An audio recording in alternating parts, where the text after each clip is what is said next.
Prince Harry has admitted he begged Dad King Charles III not to marry Queen Consort Camilla, fearing she'd become his evil stepmom.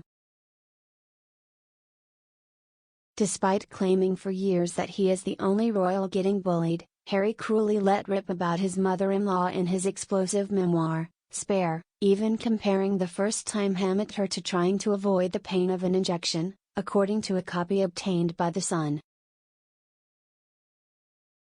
He wrote that he told himself at that meeting, "This is nothing.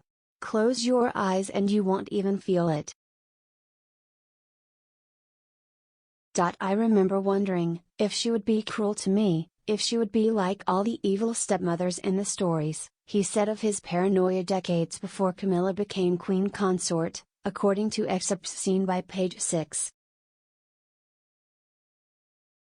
He even accuses Camilla of looking bored at their first meeting, deducing that she treated it as pure formality as he was not the heir, The Sun said after buying a nearly copy of the book mistakenly sold in Spain. Harry, 38, insists that his older brother William, the 40-year-old heir to the throne, also bristled against their dad settling down with Camilla, whom their mother, the late Princess Diana, had largely blamed for the end of the union to Charles because there were 3 of us in this marriage.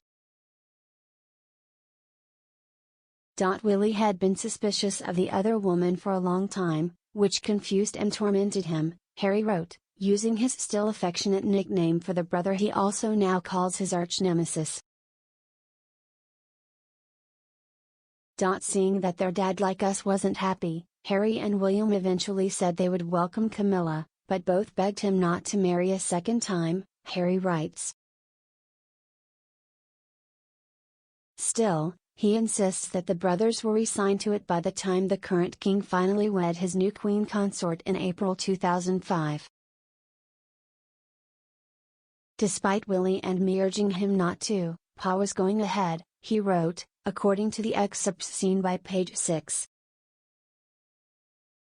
We pumped his hand, wished him well. No hard feelings. We recognized that he was finally going to be with the woman he loved, the woman he'd always loved, he wrote. Fate might have intended for him in the first place. Whatever bitterness or sorrow we felt over the closing of another loop in Mummy's story, we understood that it was besides the point. The scandal over Charles' split from Diana, amid rumors of cheating by both, was a central reason that Queen Elizabeth II famously declared 1992 as her annus horribilis. The since-deceased queen reportedly initially dubbed Camilla that wicked woman, and neither she nor her husband, the late Prince Philip, attended their eldest son's wedding to her in 2005. However, the then monarch was photographed smiling warmly with the newlyweds following a service of prayer and dedication that honored it. The Queen then spoke fondly of her daughter-in-law before her death, granting her the right to become queen consort, calling it her sincere wish.